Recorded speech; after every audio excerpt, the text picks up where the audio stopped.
Hello, happy Wednesday. Let's get into Frankenstein by Mary Shelley, Chapter 20. I sat one evening in my laboratory. The sun had set, and the moon was just rising from the sea. I had not sufficient light for my employment, and I remained idle in a pause of consideration of whether I should leave my labor for the night or hasten its conclusion by an unremitting attention to it. As I sat, a train of reflection occurred to me which led me to consider the effects of what I was now doing. 3 years before, I was engaged in the same manner and had created a fiend whose unparalleled barbarity had desolated my heart and filled it forever with the bitterest remorse. I was now about to form another being of whose dispositions I was alike ignorant. She might become 10,000 times more malignant than her mate in delight, for its own sake, in murder and wretchedness. He had sworn to quit the neighborhood of man and hide himself in deserts, but she had not, and she, who in all probability was to become a thinking and reasoning animal, might refuse to comply with a compact made before her creation. They might even hate each other. The creature who had already lived loathed his own deformity, and might he not conceive a greater abhorrence for it when it came before his eyes in the female form? She also might turn with disgust from him to the superior beauty of man. She might quit him, and he be again alone, exasperated by the fresh provocation of being deserted by one of his own species. Even if they were to leave Europe and inhabit the deserts of the New World, yet one of these first results of those sympathies for which the demon thirsted would be children, and a race of devils would be propagated upon the earth who might make the very existence of the species of man a condition precarious and full of terror. Had I right, for my own benefit, to inflict this curse upon everlasting generations? Had I before been moved by the sophisms of the being I had created, I had been struck senseless by his fiendish threats. But now, for the first time, the wickedness of my promise burst upon me. I shuddered to think that future ages might curse me as their pest, whose selfishness had not hesitated to buy its own peace at the price, perhaps, of the existence of the whole human race. I trembled and my heart failed within me when, on looking up, I saw by the light of the moon the demon at the casement. A ghastly grin wrinkled his lips as he gazed upon me, where I sat fulfilling the task which he had allotted to me. Yes, he had followed me in my travels. He had loitered in forests, hid himself in caves, and taken refuge in wide and desert heaths. But now he came to mark my progress and claim the fulfillment of my promise. As I looked on him, his countenance expressed the utmost extent of malice and treachery. I thought with a sensation of madness on my promise of creating another alike to him, and trembling with passion, tore to pieces the thing on which I was engaged. The wretch saw me destroy the creature on whose future existence he depended for happiness, and with a howl of devilish despair and revenge withdrew. I left the room, and locking the door, made a solemn vow in my own heart never to resume my labors, and then, with trembling steps, I sought my own apartment. I was alone. None were near me to dissipate the gloom and relieve me from the sickening oppression of the most terrible reveries. Sorry, I am struggling again today. My goodness. Several hours had passed, and I remained near my window, gazing on the sea. It was almost motionless, for the winds were hushed, and all nature reposed under the eye of the quiet moon. A few fishing vessels alone speckled the water, and now and then the gentle breeze wafted the sound of voices as the fishermen called to one another. I felt the silence, although I was hardly conscious of its extreme profundity, until my ear was suddenly arrested by the paddling of oars near the shore, and a person landed close to my house. In a few minutes after, I heard the creaking of my door, as if someone endeavored to open it softly. I trembled from head to foot. I felt a presentiment of who it was and wished to rouse one of the peasants who dwelt in a cottage not far from mine, but I was overcome by the sensation of helplessness, so often felt in frightful dreams, when you in vain endeavor to fly from an impending danger and was rooted to the spot. Presently I heard the sound of footsteps along the passage. The door opened, and the wretch whom I dreaded appeared. Shutting the door, he approached me and said in a smothered voice, "You have destroyed the work which you began. What is it that you intend? Do you dare to break your promise? I have endured toil and misery. I left Switzerland with you. I crept along the shores of the Rhine, among its willow islands and over the summits of its hills. I have dwelt many months in the heaths of England and among the deserts of Scotland. I have endured incalculable fatigue and cold and hunger. Do you dare destroy my hopes? Begone. I do break my promise. Never will I create another like yourself, equal in deformity and wickedness. Slave, I before reasoned with you, but you have proved yourself unworthy of my condescension. Remember that I have power. You believe yourself miserable, but I can make you so wretched that the light of day will be hateful to you. You are my creator, but I am your master. Obey. The hour of my resolution is past, and the period of your power is arrived. Your threats cannot move me to do an act of wickedness, but they confirm me in a determination of not creating you a companion in vice. Shall I, in cold blood, set loose upon the earth a demon whose delight is in death and wretchedness? Begone, I am firm, and your words will only exasperate my rage. The monster saw my determination in my face and gnashed his teeth in the impotence of anger. Shall each man, cried he, find a wife for his bosom, and each beast have his mate, and I be alone? I had feelings of affection, and they were requited by detestation and scorn. Men, you may hate me, but beware. Your hours will pass in dread and misery, and soon the bolt will fall which must ravish from you your happiness forever. Are you to be happy while I grovel in the intensity of my wretchedness? You can blast my other passions, but revenge remains. Revenge henceforth, dearer than light or food. I may die, but first you, my tyrant and tormentor, shall curse the sun that gazes on your misery. Beware, for I am fearless and therefore powerful.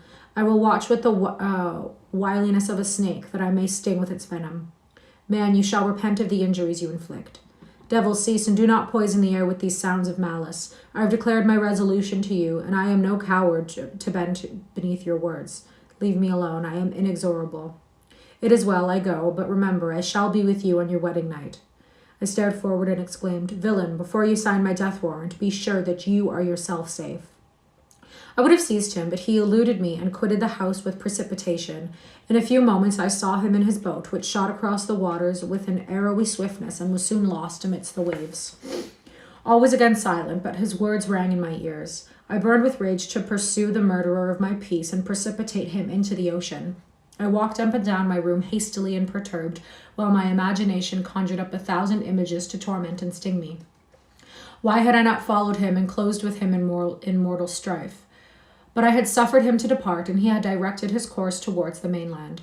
I shuddered to think who might be the next victim sacrificed to his insatiable revenge. And then I thought again of his words, I will be with you on your wedding night. That, then, was the period fixed for the fulfillment of my destiny. In that hour I should die, and at once satisfy and extinguish his malice. The prospect did not move me to fear.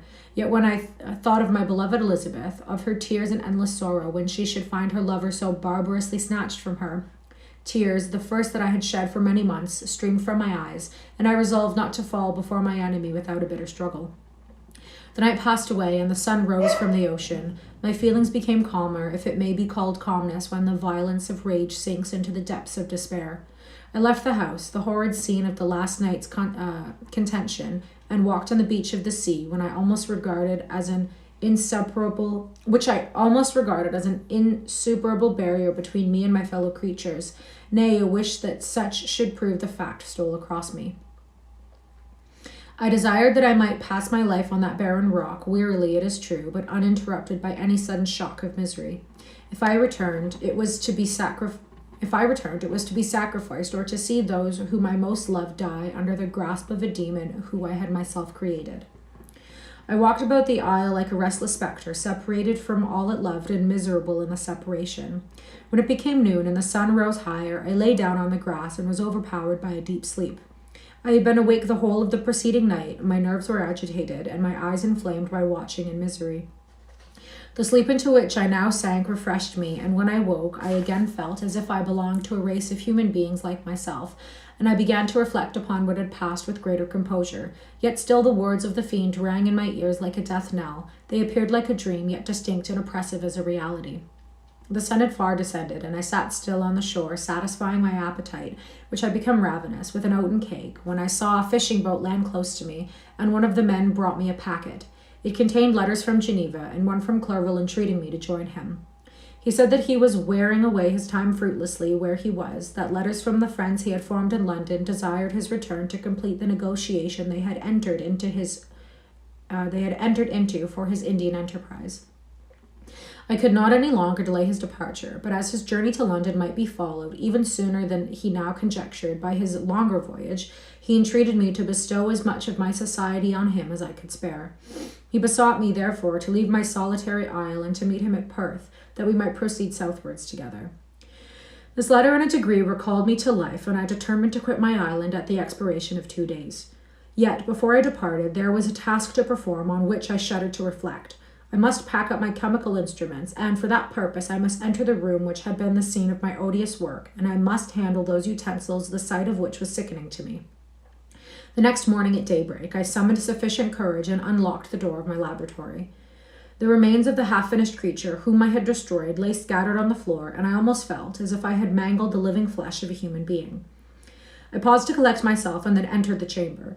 Well, with trembling hand, I conveyed the instruments out of the room, but I reflected that I ought not to leave the relics of my work to excite the horror and suspicion of the peasants, and I accordingly put them into a basket with a great quantity of stones, and laying them up, determined to throw them into the sea that very night. And in the meantime, I sat upon the beach, employed in cleaning and arranging my chemical apparatus. Nothing could be more complete than the alteration that had taken place in my feelings since that night of the appearance of the demon. I had before regarded my promise with a gloomy despair as a thing that, with whatever consequences, must be fulfilled, but I now felt as if a film had been taken from before my eyes, and that I for the first time saw clearly. The idea of renewing my labors did not for one instant occur to me. The threat I had heard weighed on my thoughts, but I did not reflect that a voluntary act of mine could avert it. I had resolved in my own mind that to create another like the fiend I had first made would be an act of the basest and most atrocious selfishness, and I banished from my mind every thought that could lead to a different conclusion. Between 2 and 3 in the morning, the moon rose, and I then, putting my basket aboard a little skiff, sailed out about 4 miles from the shore.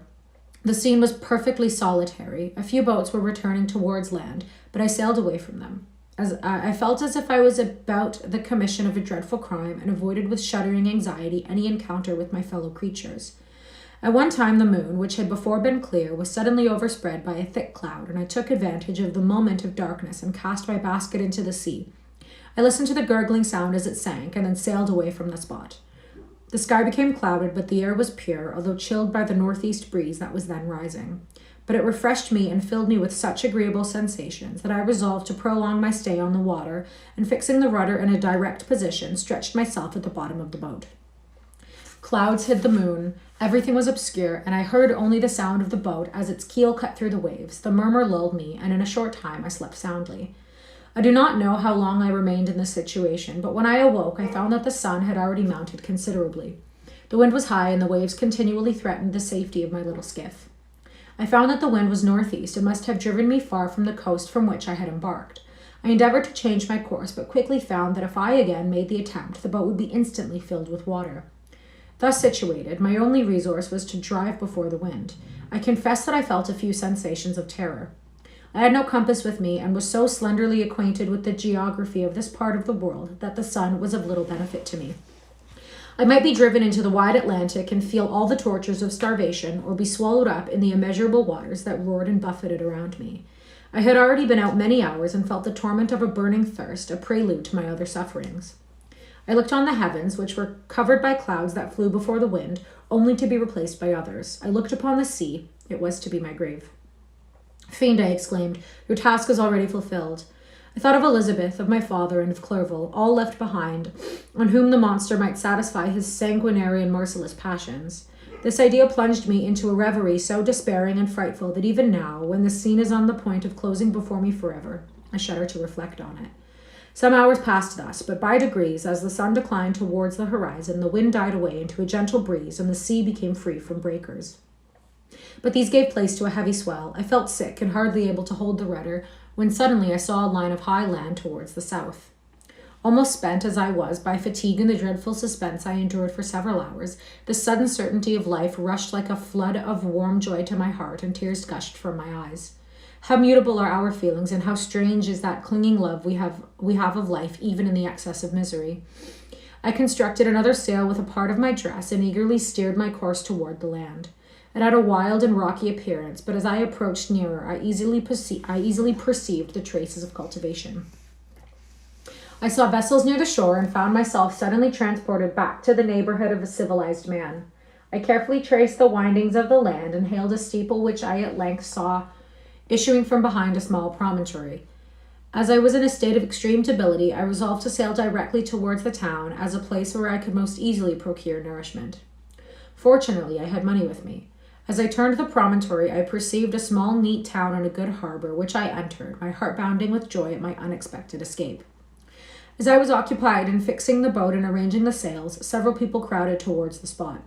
They seemed much surprised at my appearance, but instead of offering me any assistance, whispered together with gestures that at any other time might have produced in me a slight sensation of alarm. As it was, I merely remarked that they spoke English, and I therefore addressed them in that language. "My good friend," said I, "will you be so kind as to tell me the name of this town and inform me where I am?" "You will know that soon enough," replied a man with a hoarse voice. "Maybe you are come to a place that will not prove much to your taste, but you will not be consulted as to your quarters. I promise you." I was exceedingly surprised on receiving so rude an answer from a stranger, and I was also disconcerted on perceiving the frowning and angry countenances of his companions. "Why do you answer me so roughly?" I replied. "Surely it is not the custom of Englishmen to receive strangers so inhospitably." "I do not know," said the man, "what the custom of the English may be, but it is the custom of the Irish to hate villains." While the strange dialogue continued, I perceived the crowd rapidly increase. Their faces expressed a mixture of curiosity and anger, which annoyed and in some degree alarmed me. I inquired the way to the inn, but no one replied. I then moved forward, and a murmuring sound arose from the crowd as they followed and surrounded me, when an ill-looking man approaching tapped me on the shoulder and said, "Come, sir, you must follow me to Mr. Kerwin's to give an account of yourself." "Who is Mr. Kerwin? Why am I to give an account of myself? Is this not a free country?" "Aye, sir, free enough for honest folks. Mr. Kerwin is a magistrate, and you are to give an account of the death of a gentleman who was found murdered here last night." This answer startled me, but I presently recovered myself. I was innocent. That could easily be proved. Accordingly, I followed my conductor in silence and was led to one of the best houses in the town. I was ready to sink from fatigue and hunger, but being surrounded by a crowd, I thought it politic to rouse all my strength, that no physical debility might be construed into apprehension or conscious guilt. Little did I then expect the calamity that was in a few moments to overwhelm me and extinguish in horror and despair all fear and ignominy or death. I must pause here, for it requires all my fortitude to recall the memory of the frightful events which I am about to relate in proper detail to my recollection. Chapter 21, I was soon introduced into the presence of the magistrate, an old benevolent... You know when you eat, for me, too many salt and vinegar chips, and then my mouth gets all gummy and my words get all mixed up? I had a bunch of chips last night, and now it's like there's no feeling in my tongue, so it's really difficult for me to be reading right now. Chapter 21. I was soon introduced into the presence of the magistrate, an old benevolent man with calm and mild manners. He looked upon me, however, with some degree of severity, and then, turning towards my conductors, he asked who appeared as witnesses on this occasion. The weather is awful outside. About half a dozen men came forward, and, one being selected by the magistrate, he deposed that he had been out fishing the night before with his son and brother-in-law, Daniel Nugent, when, about 10 o'clock, they observed a strong northerly blast rising, and they accordingly put in for port. It was a very dark night, as the moon had not yet risen. They did not land at the harbour, but, as they had been accustomed, at a creek about 2 miles below. He walked on first, carrying a part of the fishing tackle, and his companions followed him at some distance. As he was proceeding along the sands, he struck his foot against something and fell at his length on the ground. His companions came up to assist him, and by the light of their lantern they found that he had fallen on the body of a man who was to all appearance dead. Their first supposition was that it was the corpse of some person who had been drowned and was thrown on the shore by the waves, but on examination they found that the clothes were not wet, and even that the body was not then cold. They instantly carried it to the cottage of an old woman near the spot and endeavoured, but in vain, to restore it to life. It appeared to be a handsome young man about 25 years of age. He had apparently been strangled, for there was no sign of any violence except the black mark of fingers on his neck. The first part of this deposition did not in the least interest me, but when the mark of the fingers was mentioned, I remembered the murder of my brother and felt myself extremely agitated. My limbs trembled, and a mist came over my eyes, which obliged me to lean on a chair for support. The magistrate observed me with a keen eye, and of course drew an unfavourable augury from my manner. The son confirmed his father's account, but when Daniel Nugent was called, he swore positively that just before the fall of his companion, he saw a boat with a single man in it at a short distance from the shore, and as far as he could judge by the light of a few stars, it was the same boat in which I had just landed. A woman deposed that she lived near the beach and was standing at the door of her cottage, waiting for the return of the fishermen about an hour about an hour before she heard of the discovery of the body, when she saw a boat with only one man in it push off from that part of the shore where the corpse was afterwards found. Another woman confirmed the account of the fisherman having brought the body into her house, and it was not cold. They put it into a bed and rubbed it, and Daniel went to the town for an apothecary, but life was quite gone. Several other men were examined concerning my landing, and they agreed that, with the strong north wind that had arisen during the night, it was very probable that I had beaten about for many hours and been obliged to return nearly to the same spot from which I had departed. Besides, they observed that it appeared that I had brought the body from another place, and it was likely that as I did not appear to know the shore, I might have put into the harbor ignorance of the distance of the town of blank from the place where I had deposited the corpse. Mr. Kerwin, on hearing this evidence, desired that I should be taken into the room where the body lay for interment, that it might be observed what effect the sight of it would produce upon me. This idea was probably suggested by the extreme agitation I had exhibited when the mode of the murder had been described. I was accordingly conducted by the magistrate and several other persons to the inn. I could not help being struck by the strange coincidences that had taken place during this eventful night, but knowing that I had been conversing with several persons in the island I had inhabited about the time that the body had been found, I was perfectly tranquil as to the consequences of the affair. I entered the room where the corpse lay and was led up to the coffin. How can I describe my sensations on beholding it? I felt yet parched with horror, nor can I reflect on that terrible moment without shuddering in agony. The examination, the presence of the magistrate and witness, passed like a dream from my memory when I saw the lifeless form of Henry Clerval stretched before me. Oh no! I gasped for breath, and throwing myself on the body, I exclaimed, "Have my murderous machinations deprived you also, my dearest Henry, of life? Two I have already destroyed, another victim awaits their destiny, but you, Clerval, my friend, my benefactor." The human frame could no longer support the agonies that I endured, and I was carried out of the room in strong convulsions. A fever succeeded to this. I lay for 2 months on the point of death. My ravings, as I afterwards heard, were frightful. I called myself the murderer of William, of Justine, and of Clerval. Sometimes I entreated my attendants to assist me in the destruction of the fiend by whom I was tormented, and at others I felt the fingers of the monster already grasping my neck, and screamed aloud with agony and terror. Fortunately, as I spoke my native language, Mr. Kerwin alone understood me, but my gestures and bitter cries were sufficient to affright the other witnesses. Why did I not die? More miserable than man ever was before, why did I not sink into forgetfulness and rest? Death snatches away many blooming children, the only hopes of their doting parents. How many brides and youthful lovers have been one day in the bloom of health and hope, and the next to pray for worms and the decay of the tomb? Of what materials was I made that I could thus resist so many shocks, which, like the turning of the wheel, continually renewed the torture?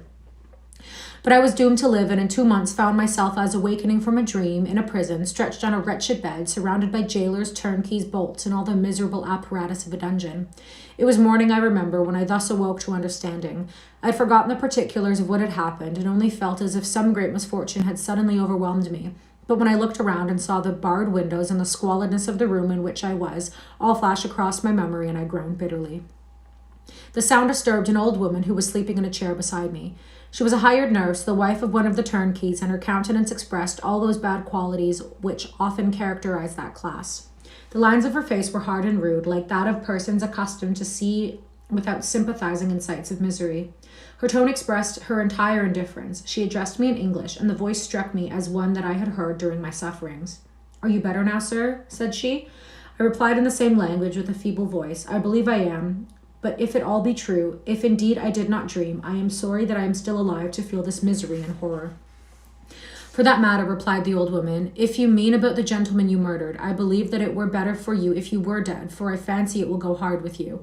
However, that's none of my business. I am sent to nurse you and get you well. I do my duty with a safe conscience. If it were well if everybody did the same."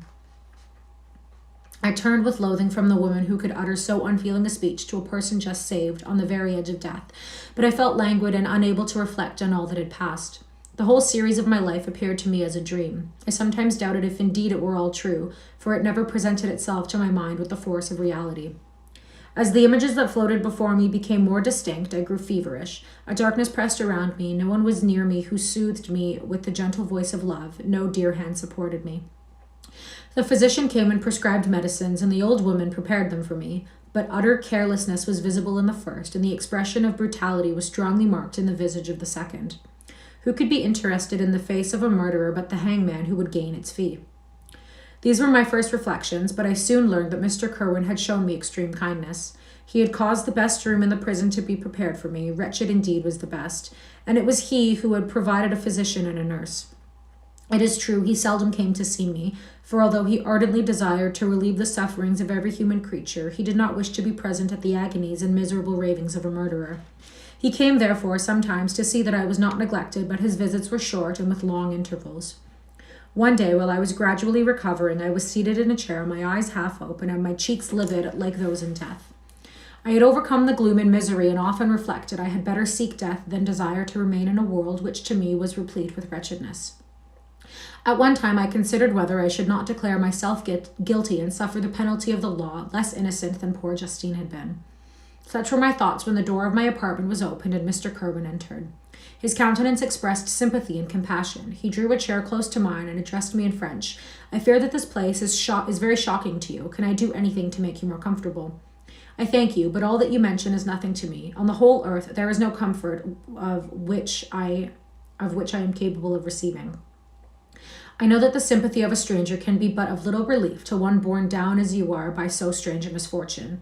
But you will, I hope, soon quit this melancholy abode, for doubtless evidence can easily be brought to free you from the criminal charge. That is my least concern. I am, by a course of strange events, become the most miserable of mortals. Persecuted and tortured as I am and have been, can death be any evil to me? Nothing indeed can be more unfortunate and agonizing than the strange chances that have lately occurred. You were thrown by some surprising accident on the shore, renowned for its hospitality, seized immediately, and charged with murder. The first sight that was presented to your eyes was the body of your friend, murdered in so unaccountable a manner and placed, as it were, by some fiend across your path. As Mr. Kerwin said this, notwithstanding the agitation I endured on this retrospect of my sufferings, I also felt considerable surprise at the knowledge he seemed to possess concerning me. I suppose some astonishment was exhibited in my countenance, for Mr. Kerwin hastened to say, "Immediately upon your being taken ill, all the papers that were on your person were brought to me, and I examined them that I might discover some trace by which I could send to your relations an account of your misfortune and illness. I found several letters, and, among others, one which I discovered from its commencement to be from your father. I instantly wrote to Geneva. Nearly 2 months have elapsed since the departure of my letter. But you are ill. Even now you tremble. You are unfit for agitation of any kind. The suspense is 1,000 times worse than the most horrible event. Tell me what the new scene of death has been acted, and whose murder I am now to lament." "Your family is perfectly well," said Mr. Kerwin with gentleness, "and someone, a friend, is come to visit you."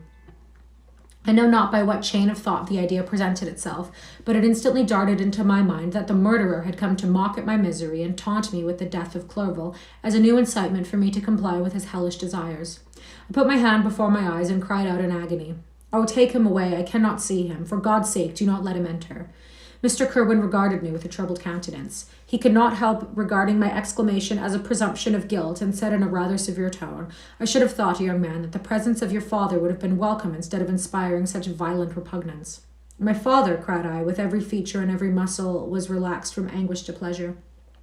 "Is my father indeed come? How kind, how very kind! But where is he? Why does he not hasten to me?" My change of manner surprised and pleased the magistrate. Perhaps he thought that my former exclamation was a momentary return of delirium, and now he instantly resumed his former benevolence. He rose and quitted the room with my nurse, and in a moment my father entered it. Nothing at this moment could have given me greater pleasure than the arrival of my father. I stretched out my hand to him and cried, "Are you then safe?" and Elizabeth and Ernest. My father calmed me with reassurances of their welfare, and endeavored, by dwelling on these subjects so interesting to my heart, to raise my desponding spirits, but he soon felt that a prison cannot be the abode of cheerfulness. "What a place is this that you inhabit, my son?" said he, looking mournfully at the barred windows and wretched appearance of the room. "You travel to seek happiness, but a fatality seems to pursue you. And poor Clerval. The name of my unfortunate and murdered friend was an agitation too great to be endured in my weak state." I shed tears. "Alas, yes, my father," replied I, "some destiny of the most horrible kind hangs over me, and I must live to fulfill it, or surely I should have died on the coffin of Henry."